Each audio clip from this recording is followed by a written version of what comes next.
साल 1964 में सत्येंद्र बोस द्वारा निर्देशित फिल्म दोस्ती ने रिलीज होते ही पूरे देश में धूम मचा दी। इसके सभी गाने इतने पॉपुलर हुए कि चारों तरफ उन्हीं की गूंज सुनाई देती थी। चाहे फिल्म की कहानी हो, लक्ष्मीकांत प्यारेलाल का संगीत, रफी साहब की मधुर आवाज हो या फिर सुशील कुमार और सुधीर कुमार की अदाकारी, इस फिल्म ने न सिर्फ देश बल्कि विदेशों में भी लोगों को अपना दीवाना बना दिया था।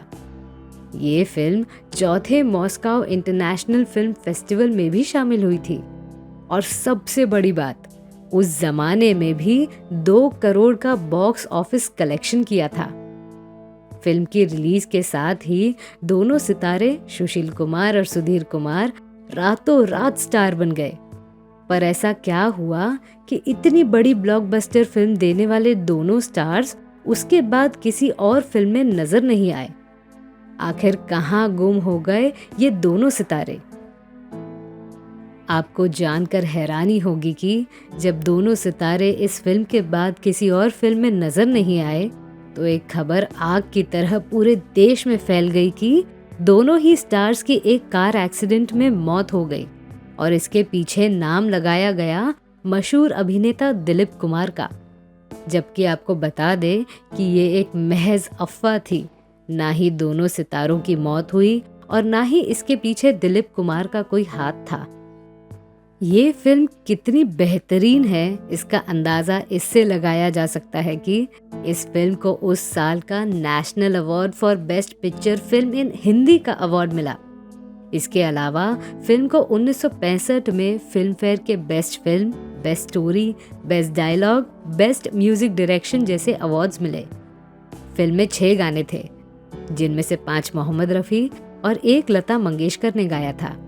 उसके गाने चाहूंगा मैं तुझे सांझ सवेरे, राही मनवा दुख की चिंता, कोई जब राह न पाए, मेरा जो भी कदम है, जाने वाले जरा मुड़ के देखो, आज भी उतने ही पॉपुलर हैं।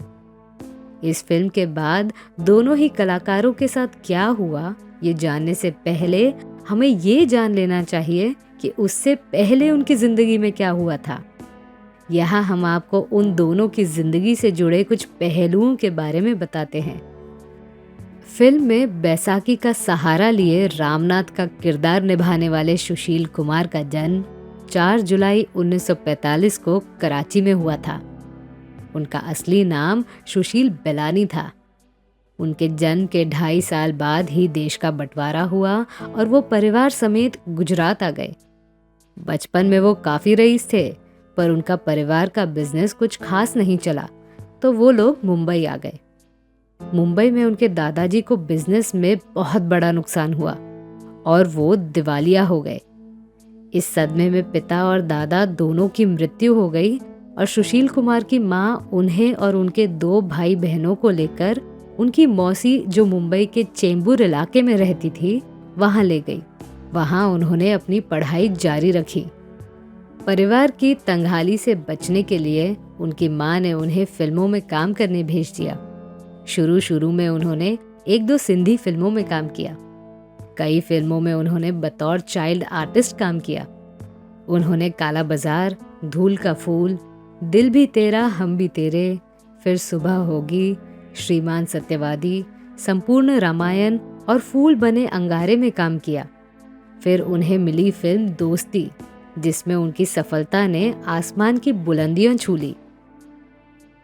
इस फिल्म के बाद एक प्रोड्यूसर दोनों ही एक्टर्स को अपनी एक फिल्म में लेना चाहते थे, लेकिन सुधीर कुमार ने साउथ की फिल्म बतौर लीड ज्वाइन कर ली थी, इसलिए उन्होंने ये फिल्म करने से मना कर दिया और प्रोड्यूसर्स ने सुशील कुमार को फिल्म के लिए मना कर दिया क्योंकि वो दोनों की जोड़ी को लेना चाहते थे।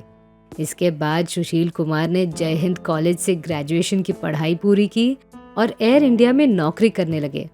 1971 से 2003 तक उन्होंने एयर इंडिया में नौकरी की और रिटायरमेंट के बाद अपने परिवार के साथ मुंबई के चेंबूर इलाके में ही रहते रहे। फिल्म में अंधे लड़के मोहन का किरदार निभाने वाले सुधीर कुमार सावंत एक महाराष्ट्रियन परिवार में जन्मे थे। वो मुंबई के लालबाग परेल इलाके में रहते थे। सुधीर कुमार के मामा मशहूर वी शांताराम की कंपनी राज कमल कला मंदिर में चीफ मेकअप मैन थे। सुधीर कुमार ने 1964 में ही संत ज्ञानेश्वर फिल्म में भी काम किया था। दोस्ती के बाद उन्होंने लाडला और जीने की राह जैसी फिल्मों में भी काम किया था।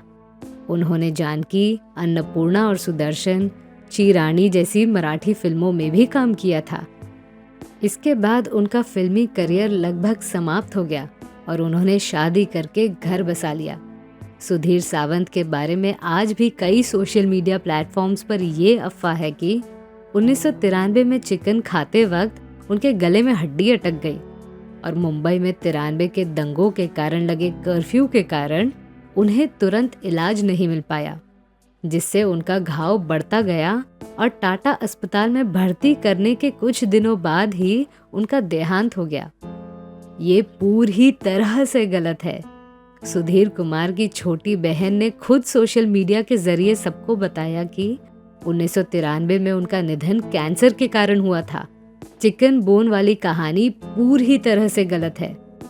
अब तो आप जान गए कि फिल्म में मोहन का किरदार निभाने वाले सुशील कुमार अब हमारे बीच नहीं रहे, जबकि रामू उर्फ सुशील कुमार सकुशल जीवन व्यतीत कर रहे हैं।